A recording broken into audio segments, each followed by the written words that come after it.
നമസ്കാരം ഗോചേട്ടൻ സർ. നമസ്കാരം. നമുക്കറിയാം ഈ യുഎസിലെ ആരോപണങ്ങൾ അല്ലെ, കൈക്കൂലി അഴിമതി ആരോപണങ്ങളിലൊക്കെ പെട്ട് അദാനി ഗ്രൂപ്പ് ഓഹരി വിപണിയിൽ വലിയ രീതിയിൽ അവർക്ക് തിരിച്ചടി നേരിടുന്നു. പക്ഷെ ഇത് നമുക്കറിയാം രാഹുൽ എപ്പോഴും ഇതിനെ BJP അടിക്കാനുള്ള അല്ലെങ്കിൽ മോദി അദാനി ഇക്വേഷൻ എപ്പോഴും എടുത്ത് മുന്നോട്ട് വയ്ക്കുന്നതാണ്. ഒരു വഴിയായി തന്നെ കോൺഗ്രസ് രാഹുൽ ഗാന്ധി ഒക്കെ ഇതിനെ കാണുമ്പോൾ ഇത്തവണ അവർക്ക് ഇതിലൊരു ചെറിയ തിരിച്ചടി കിട്ടുന്നുണ്ട്. അത് ഈ കഴിഞ്ഞ ദിവസങ്ങളിലൊക്കെ ഈ പ്രസ് മീറ്റുകളൊക്കെ നമ്മൾ കണ്ടതുമാണ്. ഇതുമായി ബന്ധപ്പെട്ട ചോദ്യങ്ങളിൽ നിന്ന് രാഹുൽ ഒഴിഞ്ഞു മാറുന്നതൊക്കെ. അതിന്റെ കാരണം എന്താണ് നമ്മൾ അതിനെ വിശദമായി വിലയിരുത്തുമ്പോൾ? രാഹുൽ ഗാന്ധിക്ക് ഞാൻ പറഞ്ഞില്ല, ഒരു നാച്ചുറൽ ലീഡർ അല്ല രാഹുൽ ഗാന്ധി. രാഹുൽ ഗാന്ധി ഒരു ഫോഴ്സ്ഡ് ലീഡറാണ്. അദ്ദേഹത്തിന് അമ്മ കൊടുന്ന് ആ കസേരയിൽ കയറ്റിയിരുത്തി. ബിക്കോസ് ഇപ്പോഴും അവിടെ ഒരു മൊണാർക്കി സിസ്റ്റമാണ്. പണ്ട് നമ്മുടെ രാജാക്കന്മാരുടെ മാതിരിയാണ്. ഒരു രാജാവ് കഴിഞ്ഞാൽ അദ്ദേഹത്തിൻ്റെ മോൻ, പിന്നെ അത് കഴിഞ്ഞാൽ അദ്ദേഹത്തിൻ്റെ മോൻ, പിന്നെ അദ്ദേഹത്തിൻ്റെ മോൻ, അങ്ങനെ ഓരോരുത്തരായിട്ട് ഇങ്ങനെ അത് നമ്മൾ കണ്ടുവരുന്നുണ്ട്. ജവഹർലാൽ നെഹ്റു എന്ന്, ഇന്ദിരാഗാന്ധി എന്ന്, രാജീവ് ഗാന്ധി എന്ന്, ഇപ്പോൾ രാഹുൽ ഗാന്ധി നാളെ റഹാൻ വാദ്ര, അങ്ങനെ ഓരോരുത്തരായിട്ട് വരും. ഓൾറെഡി റഹാൻ വാദ്ര നമ്മൾ വയനാട്ടിൽ കണ്ടിരുന്നു, നോമിനേഷൻ ഫയൽ ചെയ്യുമ്പോൾ ബിൽഡപ്പ് ചെയ്ത് കൊണ്ടുവരുന്നത്. രാഹുൽ ഗാന്ധി ഒരു നാച്ചുറൽ ലീഡർ ഇല്ലാത്തപ്പോൾ രാഹുൽ ഗാന്ധിക്ക് ക്യാമ്പയിൻ ചെയ്യാൻ ഒരു കപ്പാസിറ്റി ഇല്ല. അദ്ദേഹത്തിൻ്റെ ക്യാമ്പയിൻ നമ്മൾ കണ്ടു കഴിഞ്ഞാൽ നമുക്കറിയാം, അതേ പറഞ്ഞ കാര്യം തന്നെ 10 പ്രാവശ്യം പറയും, അദാനി അദാനി അദാനി അദാനി എന്ന് പറഞ്ഞിട്ട്. ഇപ്പോൾ തന്നെ നമ്മൾ കണ്ടു ഈ ഒരു അലിഗേഷൻ US നടന്നപ്പോൾ ഡിപ്പാർട്ട്മെൻറ്റ് ഓഫ് ജസ്റ്റിസ് ആണ് ഈ അലിഗേഷനെ ഫസ്റ്റ് മുമ്പിൽ കൊണ്ടുവന്നത്. ഇതേ ഡിപ്പാർട്ട്മെൻറ്റ് ഓഫ് ജസ്റ്റിസിനെയാണ് പ്രസിഡന്റ് ട്രംപ് പറഞ്ഞത് ഞാൻ 20-ാം തീയതി പിരിച്ചുവിടുന്നു. അത് അവിടെയുള്ള മിക്കവരെയും ഞാൻ പിരിച്ചുവിടാം. Because US department of justice നമ്മുടെ അവിടെ ഒരു പബ്ലിക് പ്രോസിക്യൂട്ടറിൻ്റെ സ്ഥലമാണ് അവർക്കുള്ളത്. ഓക്കെ, അല്ലാണ്ട് മിനിസ്ട്രി അല്ല, ഡിപ്പാർട്ട്മെൻറ്റ് ഓഫ് ജസ്റ്റിസ് ആണ്. അതിൽ പൊളിറ്റിക്കൽ അതിലുള്ളത് മൊത്തം ബൈഡൻ്റെ അപ്പോയിൻറ്റീസാണ്, കമല ഹാരിസിൻ്റെ അപ്പോയിൻറ്റീസാണ്. കമല ഹാരിസ് നമുക്കറിയാം ഒരു ലോയറാണ്. അപ്പോൾ അവരും കുറേ പേരെ അത് തള്ളിക്കയറ്റിയിട്ടുണ്ട്. ഇതേ ആൾക്കാരാണ് പ്രസിഡന്റ് ട്രംപിനെ അറസ്റ്റ് ചെയ്ത് പ്രസിഡന്റ് ട്രംപിൻ്റെ കൺവിക്ഷൻ കൊടുക്കുന്ന ആൾക്കാർ. പ്രസിഡന്റ് ട്രംപ് അന്ന് തന്നെ പറഞ്ഞു ക്യാമ്പയിൻ്റെ സമയത്ത്, ഇപ്പോൾ ഇലക്ഷൻ ജയിച്ചു കഴിഞ്ഞപ്പോൾ പ്രസിഡന്റ് ട്രംപ് പറഞ്ഞു ഞാൻ ആദ്യം വന്നു കഴിഞ്ഞാൽ 20-ാം തീയതി സൈൻ ചെയ്യാൻ പോകുന്ന ഫയല് ഇവരെ ഞാൻ പിരിച്ചുവിടും. അപ്പോൾ നമുക്കറിയാം ഈ കേസ് എങ്ങോട്ട് പോകുന്നുള്ളത്. ഈ കേസിൻ്റെ മെറിറ്റ്സിലേക്ക് നമുക്കിപ്പോൾ കടക്കേണ്ട ആവശ്യമില്ല. ഇതിന് ബേസിക്കലി അവർ പറയുന്ന US നോൺ കറപ്ഷൻ, US കമ്പനികൾ കൈക്കൂലി കൊടുക്കാൻ പാടില്ല എന്നാണ് ഒരു റൂള്. അതുകൊണ്ട് US കമ്പനികൾ കുറേ ബോയിങ് മാതിരിയുള്ള കമ്പനികളൊക്കെ പണ്ട് കൈക്കൂലി കൊടുത്ത് പിടിച്ചിട്ട് അവർക്ക് കുറേ ഫൈനൊക്കെ അടിക്കേണ്ടതാണ്.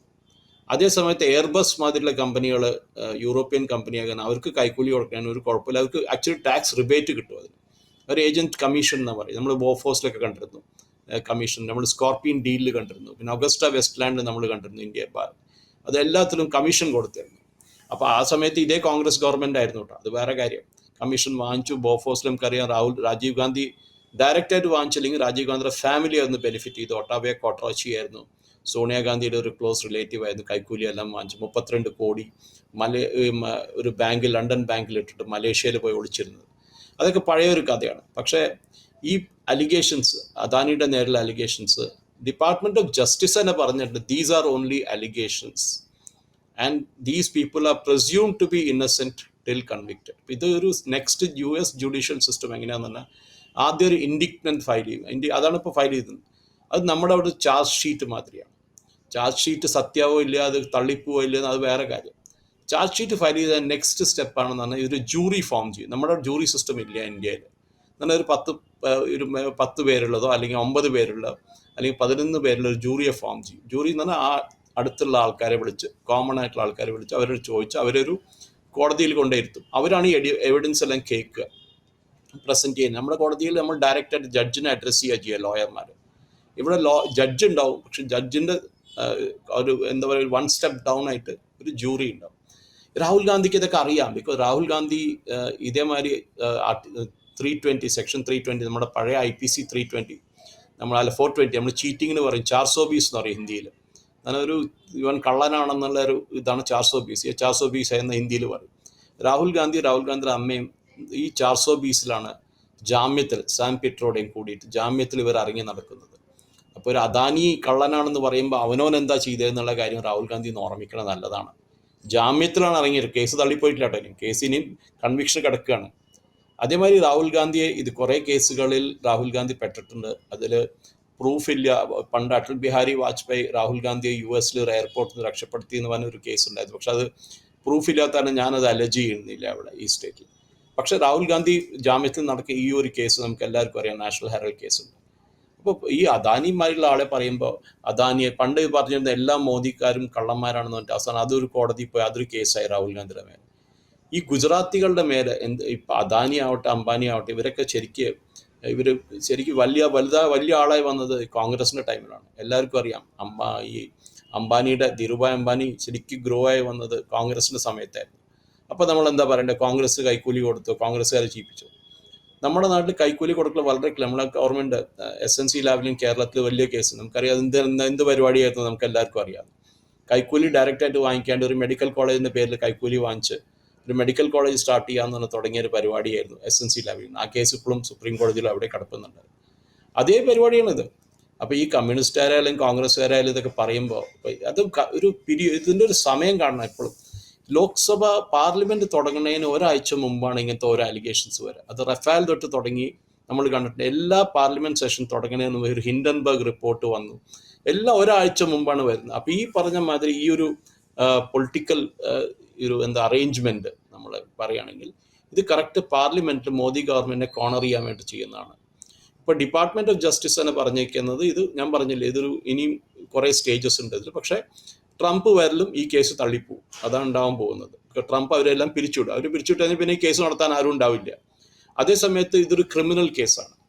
അതേ സിവിൽ കേസുണ്ട്. അവിടുത്തെ സെക്യൂരിറ്റീസ് ആൻഡ് എക്സ്ചേഞ്ച് കമ്മീഷൻ പറഞ്ഞേക്കണം നിങ്ങൾ ഈ കൈക്കൂലി കൊടുത്തു എന്നുള്ള പറഞ്ഞ പരിപാടി നിങ്ങൾ കൊടുത്തു എന്നുള്ള ഉണ്ടെങ്കിൽ നിങ്ങൾ വയലേറ്റ് ചെയ്തു, നിങ്ങളോട് അറിയിച്ചില്ല.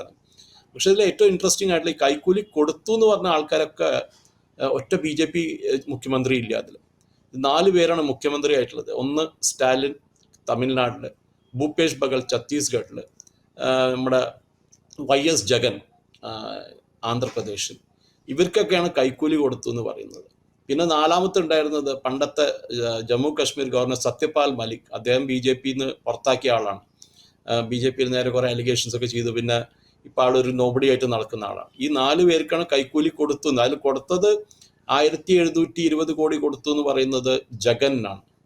അത് കൈക്കൂലി അല്ല, അതൊരു സർവീസ് ഫീ ആണ്, അതൊരു ഡിസ്കൗണ്ടഡ് എമൗണ്ട് ആണ്, ഇലക്ട്രിസിറ്റി ബോർഡിന് കൊടുത്തു എന്നാണ് ഇവർ പറയുന്നത്.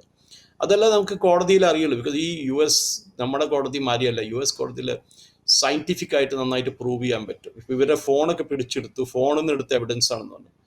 ഇന്ത്യയിൽ ആ എവിഡൻസ് അഡ്മിസബിൾ അല്ല. എവിഡൻസ് ആയിട്ട് നമ്മുടെ കൺട്രിയിൽ പറയും, നമ്മൾ ഒരാളുടെ കോൾ റെക്കോർഡ് ചെയ്യുമ്പോൾ നമുക്ക് അദ്ദേഹത്തിനെ അറിയിച്ചില്ലെങ്കിൽ, ആ ലേഡിയെ അറിയിച്ചില്ലെങ്കിൽ നമ്മൾ ആ റെക്കോർഡിങ് ചെയ്ത് ഇല്ലീഗലാണ് ഫോണിൽ. അത് അക്സെപ്റ്റ് ചെയ്യില്ല കോടതിയിൽ നമ്മുടെ എവിഡൻസ് ആയിട്ട്. ഈവൻ വാട്സാപ്പ് ചാറ്റുകൾ നമുക്ക് മോർഫ് ചെയ്തുണ്ടാക്കാൻ പറ്റും.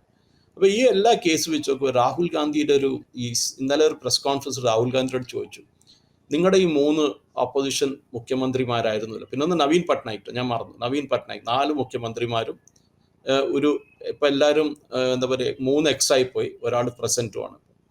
ഈ മുഖ്യമന്ത്രിമാരെ നിങ്ങളുടെ പാർട്ടിക്കാരെ, നിങ്ങളുടെ അലയൻസിലുള്ള ആൾക്കാരാണല്ലോ.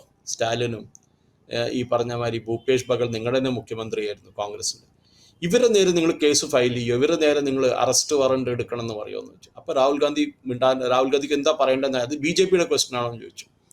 ഇതാണ് ഇദ്ദേഹത്തിൻ്റെ ഒരു പ്രോബ്ലം. ഇത് ചോദിക്കുമ്പോൾ ഔട്ട് ഓഫ് സിലബസ്. നമ്മൾ ഈ പരീക്ഷ എഴുതാൻ പോകുമ്പോൾ ചിലപ്പോൾ ക്വസ്റ്റ്യൻ പേപ്പർ കയ്യിൽ കിട്ടുമ്പോഴായിരിക്കും അയ്യോ ഈ ക്വസ്റ്റ്യൻ ഞാൻ പഠിച്ചില്ലല്ലോ എന്ന് പറയും. ഇത് ഔട്ട് ഓഫ് സിലബസ് ആണെന്ന് നമ്മൾ അവിടെ നിന്ന് ആർഗ്യൂ ചെയ്യാൻ നോക്കും നമ്മൾ. അപ്പോൾ എന്തെങ്കിലും എഴുതിയുണ്ടാക്കും. ഔട്ട് ഓഫ് സിലബസ് വരുമ്പോൾ നമുക്ക് എന്താണെന്ന് അറിയാണ്ട് തോന്നിയ മാതിരി എഴുതും. ഒരു 3-4 പേജ് കൊണ്ട് എഴുതിയുണ്ടാക്കും. രാഹുൽ ഗാന്ധിയിൽ ഇതേ പ്രോബ്ലമാണ്. അപ്പോൾ ഈ കേസിലും രാഹുൽ ഗാന്ധി പറയുന്ന അദാനി അറസ്റ്റ് ചെയ്യണം. ഒരു US കോർട്ടിൽ നടക്കുന്ന കേസിൽ ഒരു ഇന്ത്യൻ പൗരനെ എങ്ങനെ അറസ്റ്റ് ചെയ്യുക? അതാണ് മനസ്സിലാവാത്തത്. എങ്ങനെ അറസ്റ്റ് ചെയ്യുക? അപ്പത്തെ ജാമ്യമല്ല, കേസ് അവിടെ തന്നെ വെച്ച് തള്ളിപ്പോവും അറസ്റ്റ് ചെയ്താലും. ബിക്കോസ് അവിടെ ഒരു കേസ് നടക്കുന്നു US. നമുക്കത് അക്സെപ്റ്റ് ചെയ്യണമെന്നില്ല, നമ്മുടെ ജൂറിസ്ഡിക്ഷനിലല്ല. ഇപ്പോൾ പന്നൂനുണ്ട്, നമ്മുടെ ഒരു സിഖ് ടെററിസ്റ്റ് ഖാലിസ്ഥാനിക്കാരാണ് അവിടെ കളിക്കുന്നുണ്ട് US കിടന്ന്. അദ്ദേഹത്തിൻ്റെ നേരെ അവിടെ കുറേ അറസ്റ്റ് വാറണ്ട് ഉണ്ട്. അത് വെച്ച് നമ്മൾ അറസ്റ്റ് ചെയ്യണമെന്നുണ്ടോ? അവിടെ അറസ്റ്റ് ചെയ്യാൻ പറ്റില്ല. അവർ സമ്മതിക്കില്ല. US അവർ ഞങ്ങളുടെ സിറ്റിസൺ ആണ്, ഞങ്ങൾ അറസ്റ്റ് ചെയ്യാൻ സമ്മതിക്കില്ല എന്ന് പറയും. അപ്പം നാളെ അദാനി അറസ്റ്റ് ചെയ്യണമെന്ന് തന്നെ അവർ ഓൾറെഡി ഒരു റിക്വസ്റ്റ് കൊടുത്തുന്നുണ്ട്. അത് ഇന്ത്യ തള്ളിക്കളയും. ബിക്കോസ് നിങ്ങൾ ആദ്യം പന്നൂനെ ഇങ്ങോട്ട് വിടും, പിന്നെ നമുക്ക് നോക്കാമെന്ന് പറയും ആ കാര്യം. അങ്ങനെ കുറേ പേര് ഈ പറഞ്ഞ മാതിരി ക്രോസ് ബോർഡർ ആയിട്ടുള്ള പരിപാടികളുണ്ട്. പക്ഷെ രാഹുൽ ഗാന്ധിക്ക് എനിക്ക് തോന്നുന്നു നല്ല അഡ്വൈസേഴ്സ് ഇല്ല. പണ്ട് സോണിയാഗാന്ധി ആയാലും ഇന്ദിരാഗാന്ധി ആയാലും നമുക്ക് എല്ലാവർക്കും അറിയാം, നല്ല അഡ്വൈസേഴ്സ് ഉണ്ടായിരുന്നു. PC അലക്സാണ്ടർ ആവട്ടെ, അത് കഴിഞ്ഞ് ജോർജ് ആവട്ടെ, ഇവരൊക്കെ ഉണ്ടായിരുന്നു അഡ്വൈസേഴ്സ്. പിന്നെ അഹമ്മദ് പട്ടേൽ ഉണ്ടായിരുന്നു. അത് അഹമ്മദ് പട്ടേൽ പിന്നെ ഈ പറഞ്ഞ ഒരു പൊളിറ്റിക്കൽ ഏജന്റ് ആയിരുന്നു, മിസ്റ്റർ 10% എന്നാണ് പറയാറുള്ളത്. അതിൻ്റെ അർത്ഥം ഏത് ബിസിനസ്സുകാരൻ സോണിയാഗാന്ധിയോ അല്ലെങ്കിൽ ഇന്ദിരാഗാന്ധിയോ കാണാൻ വരണമെങ്കിൽ അവർ സൈൻ ചെയ്യാൻ പോകുന്ന ഡീലിൻ്റെ 10% കമ്മീഷനായിട്ട് അഹമ്മദ് പട്ടേലിന് കൊടുക്കണം.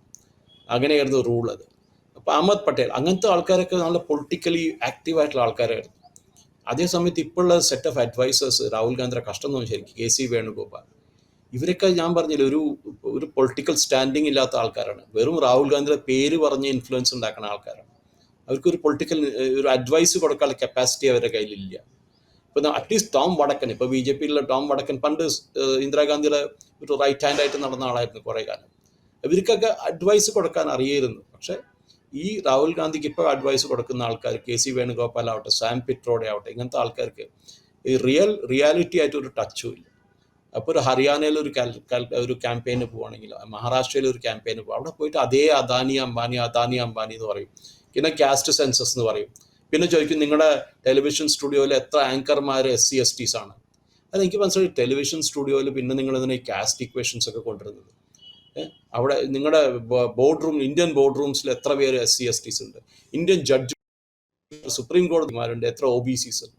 ഇദ്ദേഹത്തിന് ഇത് മാത്രം, ഇദ്ദേഹത്തിന് വേറെ ഈ OBCയെ പിടിച്ചു കഴിഞ്ഞാൽ എനിക്ക് വോട്ട് കിട്ടും. ഇപ്പോൾ തെലങ്കാനയിൽ ഒരു കാസ്റ്റ് സർവേ നടക്കുന്നത്, നമ്മുടെ അവിടെ വന്നിരുന്നു, നമ്മൾ കൊടുത്തില്ല, ഡീറ്റെയിൽസ് ആദ്യമൊന്നും കൊടുക്കാൻ പറ്റില്ല. ബിക്കോസ് നമ്മളവിടെ ഫോർ എക്സാമ്പിൾ ഞാനൊരു നായർ കമ്മ്യൂണിറ്റിക്ക് ഒരു സ്പേസ് ഇല്ല ഇവിടുത്തെ സർവേയിൽ.